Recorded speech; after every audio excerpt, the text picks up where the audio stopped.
예, 굳건하게 뜻을 세우라. 재능 환경보다 더 중요하다. 굳건하게 뜻을 세우라. 이게 재능보다 환경보다 훨씬 더 중요하다라는 제목으로 하나님 말씀 증거하도록 하겠습니다. 우리 인생을 살 때 어떤 사람이 은사를 많이 갖고 재능을 많이 갖고 쉽게 말해서 뭐 좋은 환경 속에 태어났습니다. 금수저로 태어났습니다. 그렇다 할지라도 무작정 대충 살면 실패할 가능성이 큽니다. 지금도 보면은 목적 없이 계획 없이 뜻 없이 살아가는 사람들 보면은 이게 은사를 낭비하고 살아가고 인생을 낭비하고 살아갈 때가 많이 있다는 것입니다. 반대로 정말 삶의 환경이 너무너무 안 좋은 거예요. 열악한 조건임에도 불구하고 뜻을 세운 사람 마지막에 다릅니다. 그래서 인생의 성패는 조건이 아니고 환경도 아니고 뭐 은사도 아니고 뭐 금수저도 아니고 뜻을 세우는 거 없으면 아무것도 안 된다는 것입니다. 그래서 오늘도 예배드리는 모든 성도들 하나님 앞에서 뜻을 세우기를 원합니다. 공부도 마찬가지예요. 이게 머리 좋은 사람들 있잖아요. 공부도 잘하는데 제가 아는 그 후배 중에 한 사람은 서울대학원 4번 들어갔다니까요. 그냥 뭐 법대 들어갔다가 뭐 미학과 들어갔다가 뭐 또 마지막 어디 갔더라 뭐 잔뜩 들어가고 그 진짜 머리 좋은 사람도 그렇게 좋은 사람이 없다고 생각해요. 독일 가서 유학도 했는데 공부한 거가 다른 것도 와서 또 해요. 그러니까 지금 제가 이름 말해도 누군지 모를 거예요. 그 하나님께 받은 은사는 어마어마했거든요. 근데 뜻이 없어요. 뜻이.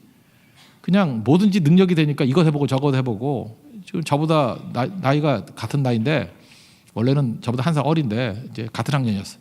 근데 그 뛰어난 사람이 지금 아무것도 아닌 것이 되더라는 것입니다. 재능보다 중요한 게 뭐죠? 뜻이에요. 그 친구가 그게 뜻이라고요. 그 친구보다 머리 제 감정적 느끼기는 10배는 머리 나쁜 애예요. 근데 뜻 하나 세우고 지속적으로 구두만 팔더니만 지금 구두 왕 됐어요. 제가 볼 때 그 인생이 훨씬 더 나은 인생이에요. 그걸 통해서 하나님께 영광을 돌리고 잘 쓰임받게 되더라는 것입니다. 식당도 마찬가지죠. 식당에 가서도 뜻이 명확해야 돼요. 양이냐 맛이냐 딱 뜻이 명확해야지 뭐 양만큼 맛있고 그런 게 어디 있어요 세상에. 그러니까 가서도 게 결정장애가 있죠. 뭘 시킬지 모르는 거. 그러니까 딱 가서 오늘 저녁에도 제가 잡탕밥 딱 간단했어요. 그냥 밥이 중요해. 밥 먹으면 되는 거지. 그죠? 근데 맛으로 간다 그러면 그런 데 안 가죠. 딴 데 가야 되겠죠. 그러니까 이게 명확하지 않으면 뜻이 정해지지 않으면 헷갈린다는 것입니다. 길을 찾을 때도 마찬가지죠. 막연하게 떠날 때 얼마나 힘들어요. 옛날에 그 삼각기 노래 있었는데 뭐 이리로 갈까나 뭐 저리로 갈거나 뭐 차라리 돌아서 가지. 그 미친놈의 노래예요. 그런 노래 있어요. 그죠? 그 뜻없이 간 거예요. 뜻없이 삼각지에서 맨날 빙빙 도는 음색. 삼각지가 옛날에 이렇게 고가도로가 원으로 된 게 있었거든요. 그 삼각지에 삼각지. 헷갈리는 얘기거든요. 그 노래로 나왔어요. 한심한 인생이라 한심한 결정장애 인생 삼각지예요. 그죠? 이리로 갈까 저리로 갈까 차라리 뭐 돌아갈까 그 뭐하러 살아요? 그러니까 은사가 많고 자동차가 좋고 나쁘고의 문제가 아니라 뜻이 정확하지 않으면 제대로 갈 수 없다라는 것입니다. 오늘 다니엘이 뜻을 정했죠. 환경이 열악한 환경 아닙니까? 포로입니다. 아니 포로보다 나쁜 환경이 어디 있어요? 자기 뜻대로 못하는 게 포로잖아요. 근데 최악의 상황인데 흙수저인데 물론 배경은 좋았어요. 귀족 출신의 그 피를 갖고 있지만 포로로 끌려갔잖아요. 아무것도 아닌 존재였지만 바벨론에 가자마자 뭐부터 했느냐? 뜻부터 세웠어요. 바벨론의 기준이 아니라 하나님의 뜻대로 살겠다. 그럼 되는 거예요. 지금도 내 평생의 삶이 뭐 성결로 해서 살겠습니다. 뜻 세우고 나면은 흔들림이 없는데 흐지부지 돼가지고 뭐 먹고 살 거 찾고 뭐 주변 사람 이야기 듣고 이러니까 난장판 인생이 돼버리는 거죠. 뜻을 세워야 인생이 제대로 가게 된다는 것입니다. 뜻만 세우면요 그걸 안 죽어요. 뜻을 세운다는 게 사명이기 때문에 반드시 서 있게 된다는 것입니다. 8절에 뭐라 그래요? 다니엘은 뜻을 정하여 그렇죠. 왕이 주는 음식이라는 건 이게 우상에게 바친 음식이거든요. 세상 기준으로 안 살겠다. 더럽히지 않겠다. 하나님 뜻대로 살겠다. 뜻을 명확히 세우니까 흔들림이 없잖아요. 뜻이 없는 사람은 지리멸렬하는 인생을 살아가게 된다는 것입니다. 다 넘어지죠. 뜻을 안 세우면요 타협하며 살잖아요. 그냥 뭐 좋은 게 좋은 거야 이러고 살아가요. 그러니까 무난하게 살 것 같이 보이죠. 제가 인생을 좀 살아보니까 내린 결론이 하나 있어요. 타협하고 살면요 무난하게 살아요. 그런데 인생은요 반드시 억울한 일이 생깁니다. 여러분 세상이 그 룰대로 되는 게 아니고 공평한 게 아니에요. 억울한 일도 있고요. 말도 안 되는 일들이 있고요. 높은 사람이 막 장난쳐가지고 뭐 결정도 막 뒤바꿔 버릴 때가 있고요. 억울한 일이 있어요. 억울한 일이 하나도 없다 그러는 건 이 땅에 사는 게 아니에요. 천국에 사는 거지. 이 땅은 정의가 없어요. 뭐 모두 정의가 없다 그런 건 아니지만 결정적인 순간에 정의롭지 않아요. 공평하지도 않고 억울함이 있다고요. 근데 제가 이렇게 만나보니까 타협하고 살던 사람이 억울함을 당하니까 그 인생이 쓰레기 되더라고. 그러지 않아도 그냥 무난하게 살겠다고 타협하고 살았는데 그러면 무난하게 살다 죽어야 될 거 아니에요. 인생의 결정적인 순간에 억울함을 당해. 그럼 이건 인생도 아니야. 이건 쓰레기야, 쓰레기. 왜 그렇죠? 타협하고 사는 것 자체가 의미가 없었는데 그 의미 없는 것조차도 유지가 안 되는 거야. 그러니까 삶이 제로예요. 그 뭐 말할 가치도 없어요. 그냥 먹다 죽다예요. 아무 의미도 없는 인생이라고. 그런데 뜻을 세우고 살아가면요, 뭐 고난은 있어요. 핍박도 있고 난관도 있고. 그러다가 억울한 일, 그게 억울함 아니에요? 억울함을 당하는데 결국 뜻은 살더라고요. 하나님의 도우심으로 말미암아 일어서는 인생이 되더라고요. 그러니까 제가 지금 합리적으로 설명해 주는 거예요. 타협하는 인생이 나은 인생이 아니에요. 이 세상의 가치 놓고 볼 때에도 결코 나은 인생이 아니라고. 그렇게 살지 마십시오. 뜻을 세우고 고난이 오더라도 뚫고 나가면 마지막 가설에도 명부지라도 남아요. 근데 그 정도가 아니라 우리는 하나님이 도와주시는 승리하는 인생이 된다는 것입니다. 예수님도 보세요. 예수님 사역을 할 때 그 뜻을 정한 사역 아니었습니까? 누가복음 9장에 보면은 그 예수님께서 승천하실 기약이 차감에 예루살렘에 향하여 올라가기를 굳게 결심하시고, 예루살렘에 올라가면 십자가 지는 거죠. 그때 중간에 얼마나 그 많은 어려움들이 있겠습니까? 반대자도 있고 뭐 제자들의 배신도 있고, 그 인생이 뜻을 정하는 그 순간, 결심하는 그 순간에 어려움이 온다고요. 근데 예수님은 결심했기 때문에, 뜻을 정했기 때문에 흔들리지 않았죠. 끝까지 십자가 지시고 마지막까지 가셨다는 것입니다. 예수님만 그런가요? 우리 인생도 마찬가지죠. 그래서 항상 물어볼 때 인생에 사는 뜻이 무엇인가, 이거 명확히 세우면요, 나중에는 승리하게 된다는 것입니다. 뜻을 세우면은 일단은 피곤하지가 않아요. 왜냐하면 결정하는데 오랜 시간이 안 걸려요. 여러분, 타협하는 인생이 그게 생각보다 힘듭니다. 타협이라는 거는 상황을 종합적으로 분석해야 될 거 아니에요. 그래서 어디 서야 될까, 어디 줄 서야 될까. 그러니까 그것도 쉬운 일이 아니에요. 그것도 밥도 많이 먹어야 돼. 에너지 낭비 되게 많다고. 근데 뜻을 정하면요, 그 과정이 생략돼 버려. 그냥 갈 길 정해진 거예요. 그래서 평안함이 있고요. 생각보다 고난 중에 있지만 평안함이 있어요. 그리고 뚫고 나갈 때 하나님만 의지하기 때문에 하나님 주시는 또 위로가 있어요. 복잡하게 인생 살지 마십시오. 인생이 심플. 미친 듯이 단순하게 사는 거. 그게 가능한 이유가 뭐죠? 하나님만 바라보기 때문에, 뜻을 정한 인생이기 때문에 그러면 다 된다라는 거예요. 뭐 집도 여기 살까요 저기 살까요 하는데 그냥 간단해요. 교회 가까이 와서 새벽기도 섬기는데 사겠습니다. 그런 사람은 금방 결정해가지고 뭐 난관 다 이겨버리는데, 뭐 이것저것 따져가면서 타이밍이 언제가 좋은지, 어느 지역이 좋은지 이러고 있는 생들은요, 지금도 교회에서 가장 먼 지역에서, 가장 낙후된 지역에서 가장 한심하게 살아가고 있어요. 교회 새벽기도 특세라고 하다가 코피 흘리고 그래요. 그 왜 그런지 알아요? 뜻을 정하지 못했기 때문에 그래요.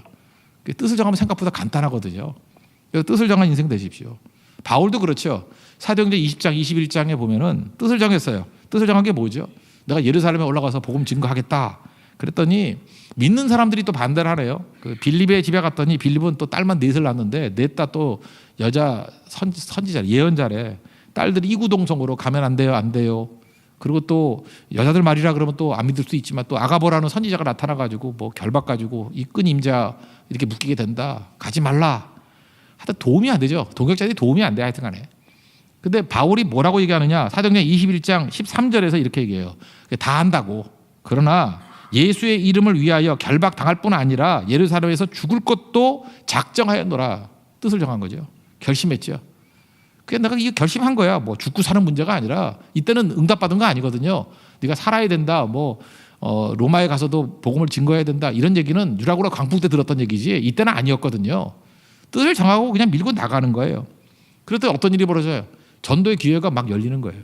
도망 다녔으면 전도도 못할 거 아니에요. 사도 바울의 목적이 뭐예요? 전도자잖아요. 전도자. 전도자는 전도 기회 많이 얻는 게 승리하는 인생 아닙니까? 그래서 잡혔어요. 잡혔더니 회중들 앞에서, 유대인들 앞에서 유대인의 언어로, 그때는 아람어였거든요. 아람어로 설교할 수 있는 기회도 얻게 됐고요.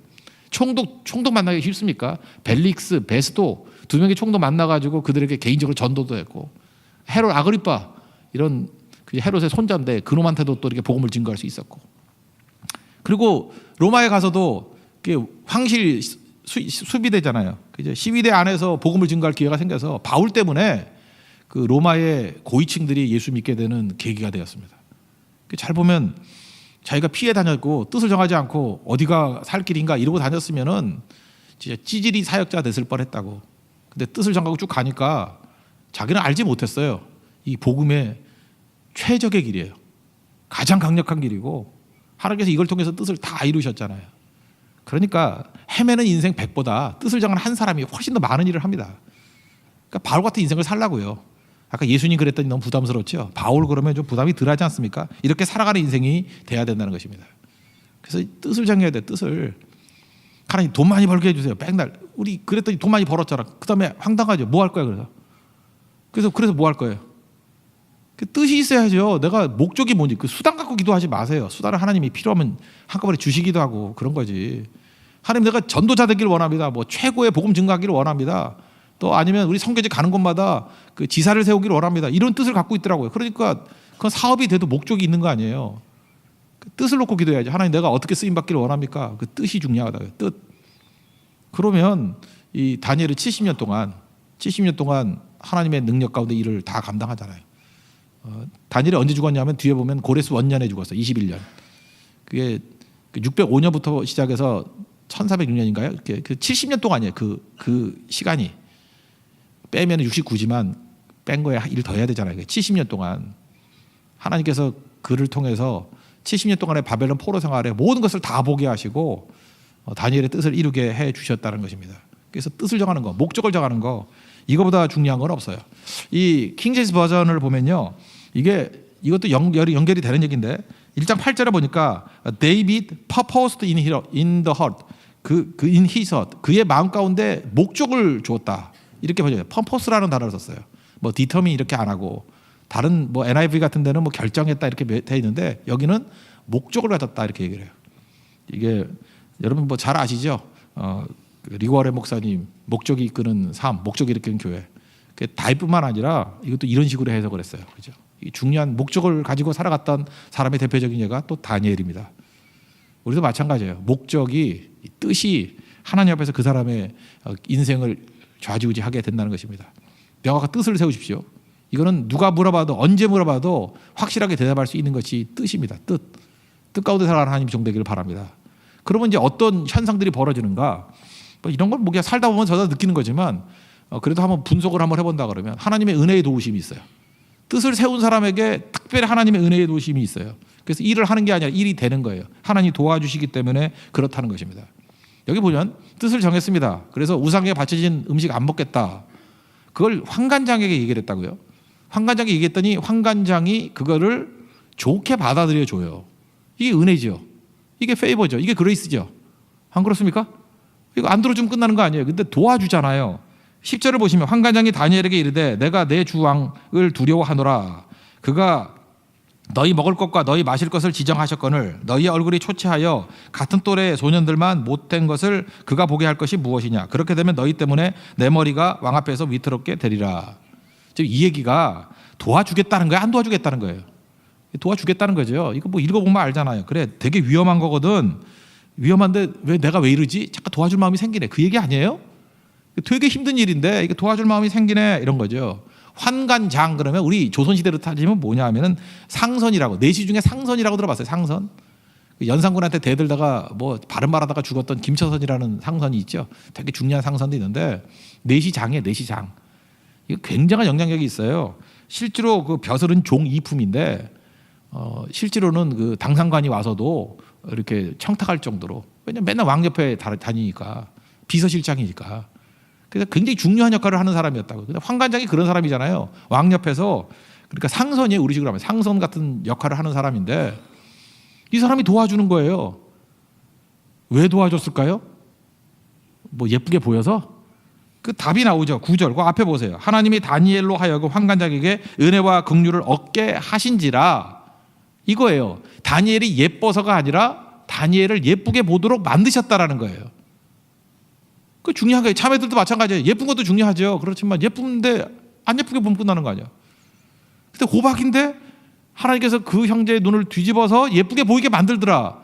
물론 사기지만 하나님이 동참하는 사기니까 이게 벌어지는 거죠. 그래서 결혼하고 후회한 남자들 얼마나 많은데요. 눈이 뒤집혔다고, 그죠?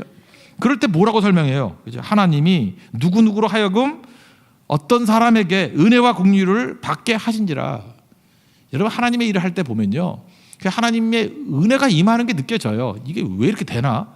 아무것도 아닌데 그냥 일이 술술 되는 거예요. 막힘없이 되는 거예요. 제가 얘기했잖아요. 그 방주를 지었을 때 방주 짓는 것도 위대한 일이지만 방주보다 더 큰 기적은 뭐냐 하면 어떻게 2마리씩 짐승들을 잡아와요. 다람쥐를 어떻게 잡아요? 그것도 암수 하나씩. 암놈, 순놈 여러 알아요? 코끼리 어떻게 잡아요? 그 잡다가 깔려 죽지. 사자를 어떻게 잡아요? 호랑이를 어떻게 잡아요? 다 잡을 수 없는데 이게 기적이라니까요. They will come to you. 하나님께 뭐라 그래? 그들이 너에게 나아온대, 지발로. 그런 일들이 벌어진다고요. 우리 메추라기도 마찬가지 아니에요. 메추라기를 어떻게 먹어요? 근데 하나님 동풍을 불어가지고 메추라기 떼를 이스라엘 그 1m, 2m 사이에 파닥파닥 날도록 만들어 놨다라는 거예요. 그 잡아먹기 편한 거죠. 그러니까 우리가 힘쓰고 애쓴다고 되는 게 아니야. 넣다 벌레하고 똑같은 거예요. 이는 힘으로 되지 아니하고 능으로 되지 아니하고 오직 하나님의 영으로 되느니라. 스가랴서 4장 6절의 말씀. 이게 바로 그 얘기예요. 하나님의 은혜, 성령의 은혜, 하나님이 도와주시면 된다라는 것입니다. 그러니까 환관장이 도울 수 있도록 하나님이 마음을 막 뒤집어 놨어요. 누구에게 이런 일이 벌어져요? 뜻을 정한 자들. 뜻을 정하지 않고 맨날 눈치 보면서 타협하고 이런 사람들은 그래, 네 인생으로 잘 살아봐. 로마서 1장에서 최고의 징벌이 뭐라 그랬어요? 내버려둠. 그래, 잘해봐. 잘해봐. 아버지 떠난 탕자. 잘해봐. 뭐 잘해봤자 뭐 남는 게 뭐 있어요? 돼지우리지. 그래서 이렇게 무너지는 인생이 된다는 것입니다. 근데 뜻을 정하고 하나님 앞에 나아가면 하나님께서 음으로 양으로 도와주신다는 거예요. 오늘 아침에 살폈죠. 이사야 43장 그 5절, 6절, 7절을 보니까 동서남북에서 다 모여든대요. 동쪽에서 오게 되며 서쪽에서 너를 모을 것이고 북쪽에서 내놓으라, 남쪽에서 가두지 말라 하면서 막 모여든대요. 내 이름으로 불려지는 모든 자, 곧 내 영광을 위하여 창조된 자를 오게 하리라. 여기서 땅끝에서 오게 하며 43장 6절, 이거에서 옛날에 김성일 씨가 썼던 책이 있는데 땅끝에서 오다, 땅끝으로 가다, 그런 책이 있었어요. 그죠? 그 소설이었는데 여기서 딴 거예요. 땅끝에서부터 우리가 땅끝으로 가잖아요. 그것만 있는 게 아니에요. 하나님께서 은혜 가운데 함께 해주시면요, 땅끝에서 다 우리에게 몰려드는 일들이 벌어진다는 거예요. 땅끝에서 오다, 이게 하나님의 은혜예요. 여러분, 그 은혜를 누리기를 바랍니다. 우리 교회에서는 뭐 사업에서도 이렇게 하나님이 땅끝에서 막 오는 것들을 느끼는 분들이 있는 것 같아요. 뭐 여러 명 있는 것 같아요. 그게 사업이 되는 거예요. 일을 하는 게 아니라 일이 되는 거라고요. 하나님의 선교 사역도 마찬가지죠. 이번에 베트남 가서 느꼈던 게 뭐냐면 일이 되는 걸 느끼잖아요. 되는 거. 하나님이 도와주시잖아요. 우리가 짓지 않은 집이었는데 거기 살게 만드시고, 그래, 심지 않은 포도원이었는데 거두게 만드시고, 우리가 훈련시킨 청년들이 아니었는데 이미 훈련이 돼가지고 협력할 수 있게 만들어주시고, 이거 뭐라고 설명해야 돼요? 그냥 공짜 의식밖에 없어요. 아, 하나님이 다 예비하셨구나. 이게 은혜구나. 환관장의 마음을 열어서 도와주셨던 거와 똑같다. 이런 거를 누리게 된다는 것입니다. 이런 걸 뭐 많이 느끼는 게 우리 조지 밀러 얘기로 유명하지 않습니까? 조지 밀러가 제일 많을 때 5천 명 정도 고아를 키웠거든요. 고아 5천 명이었는데 우리가 어떤 사역을 할 때도 이거 꼭 염두에 둘까? 초창기 일이에요. 120명 정도 고아를 데리고 있을 때 먹을 게 없는 거예요. 그래서 접시 펼쳐놓고 앉아있는 거예요. 120명이. 근데 먹을 게 하나도 없는 거예요. 그래서 기도했답니다. 하나님, 일용할 양식을 주신 것을 감사합니다. 근데 고아들도 이제 한심해 보이죠. 먹을 것도 없는데. 그래서 아멘 하고 기도 마쳤더니만 누가 문을 두드리더라는 거예요. 그래서 나가봤더니 그 한 트럭에, 그 트럭이라는 게 뭐 그 당시 자동차는 아니었을 거니까 뭐 한 트럭분에 그 양배추를 들고 왔더라는 거예요. 누가. 그래서 왜 그러냐 그랬더니 주문을 잘못해가지고 오늘 안 먹으면 안 되기 때문에 드시겠냐고. 물론이죠, 드시죠. 그래서 샐러드 해 먹었대요. 그다음 조금 지나고 나니까 또 배를 누리더라는 거예요. 정점 주인이 들어왔더라는 거예요. 왜 그러냐 했더니 냉장고가 망가졌대요. 뭐 드라이 아이스 돼 있는 것들이. 그래서 오늘 먹어야 되는데 먹을 수 있겠냐고. 물론이요, 먹죠. 스테이크 해 먹었대요. 그다음에 이제 목이 마르잖아요. 조금 지났더니 또 누가 문을 두드려요. 우유 운반차가 오더래요. 바퀴가 빠져가지고 움직일 수가 없어가지고 이거 버리기도 뭐하고 드실라고? 그래서 드시겠다고. 그래서 마지막 디저트까지 끝내버렸대요. 그게 이제 조지 밀러의 일기에 나오는 얘기들 아니에요? 이거 여러분 우연이라고 생각하십니까? 이게 우연이에요?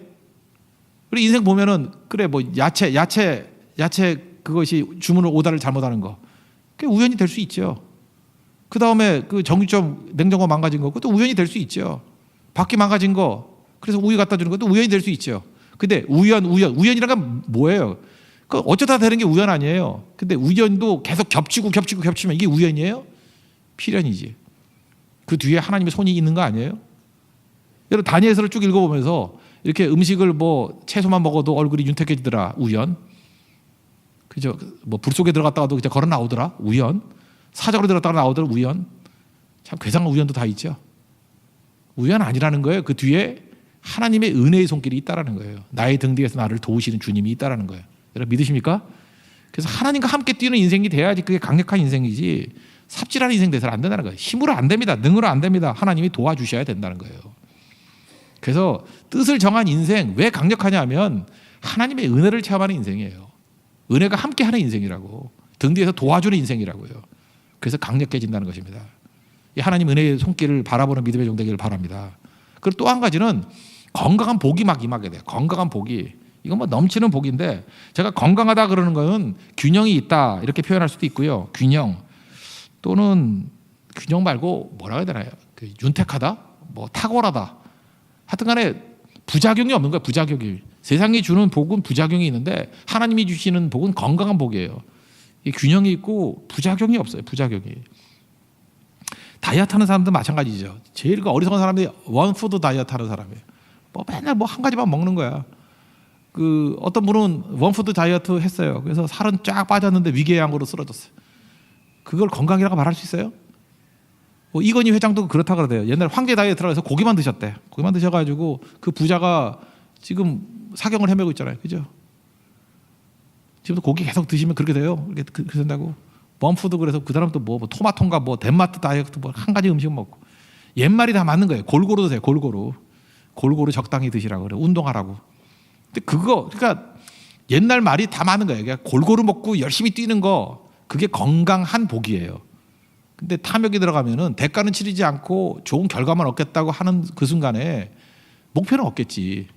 몸무게 5kg 빠지고 10kg 빠지고 되긴 되겠지. 근데 위궤양 그리고 반신불수, 전신불수. 그 좋아요 그게? 그러니까 아니겠죠. 근데 하나님이 주시는 복이 바로 그런 거라고요. 건강한 복이라는 것입니다. 여기 12절 보니까 열흘 동안 시험하겠다 그랬죠. 예, 채소와 물만 먹겠습니다. 여러분 이것도요 너무 따라하지 마세요. 옛날인가 한 10년 전인가 그 세들백 교회에서요 그 다니엘 플랜이라는 게 있었어요. 그 인터넷을 막 떠가지고 그게 뭐냐면 성경대로 하면은 된다. 그래서 리고레 목사님 세들백이요. 거기서 이거 프로그램을 했더니 15,000명이 모였어요.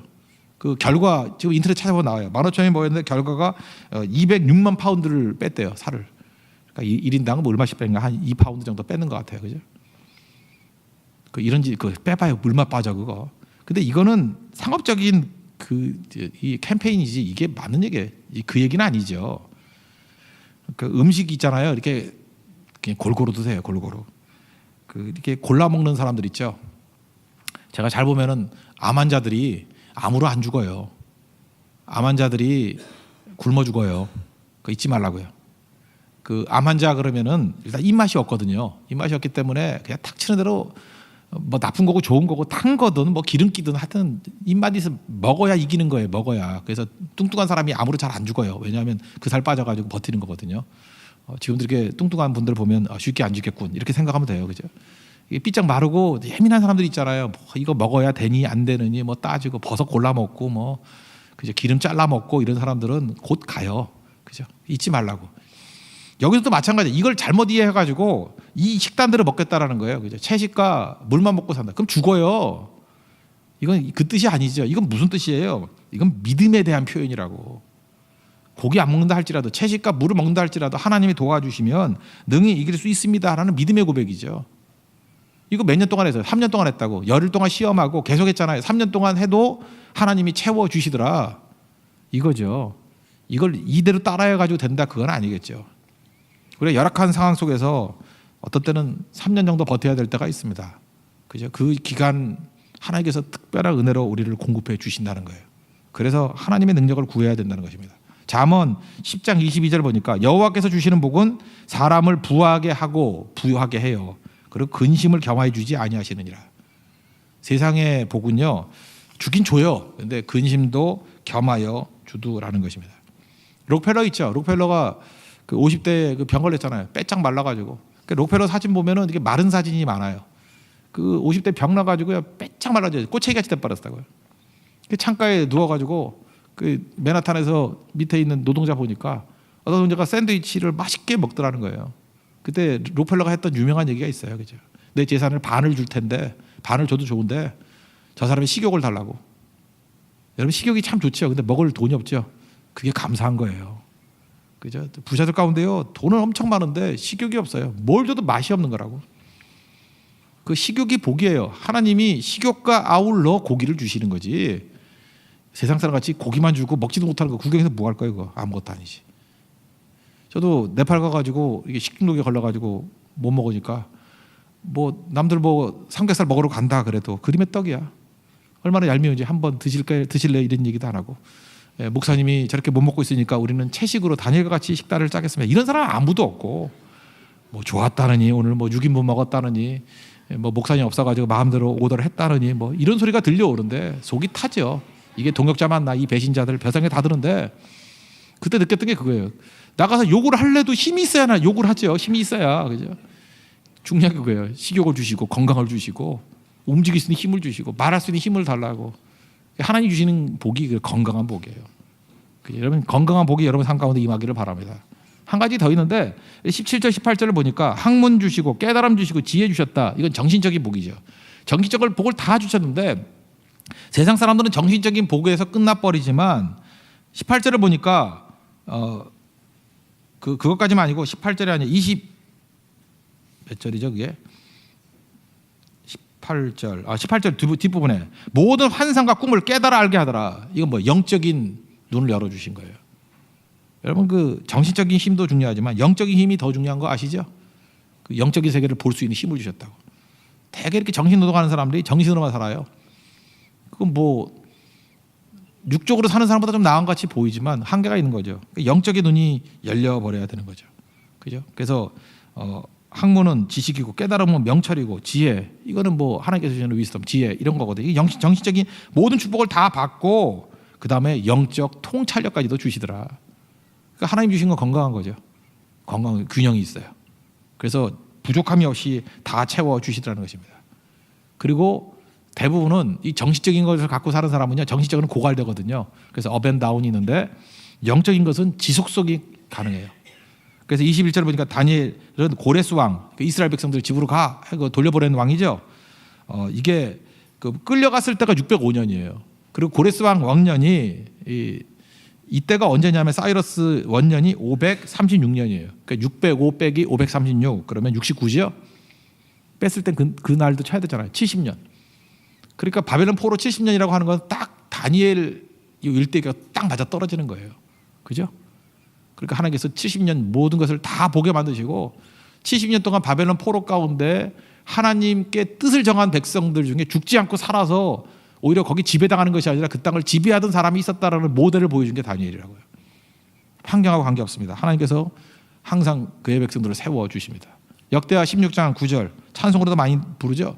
여호와의 눈은 온 땅을 두루 감찰하사 전심으로 자기에게 향하는 자들을 위하여 능력을 베푸시나니 뜻을 세운 자를 위해서 능력을 베푸시나니 이 일은 왕이 망령 때 행하였은즉 이후부터는 왕에게 전적이 있으리라. 그 왕에게 얘기하면서 얘기하잖아요. 그죠? 정신 차리라고. 하나님께서 지금도 찾고 계신다고. 뜻을 정해서 하나님 앞에 나아가는 자를 찾고 계신다고. 그에게 능력을 베푸시나니. 이런 뜻을 정해서 하나님의 능력의 통로, 은혜의 통로, 건강함의 통로가 되는 우리 하나님 백성 되기를 축원합니다. 그러니까 우리가 주님의 기쁨 되면 다 일어서게 될 줄로 믿습니다. 그 은혜를 누리기를 축원합니다. 자리에서 일어나겠습니다. 나 주님의 기쁨 되기 원하네 찬양하겠습니다.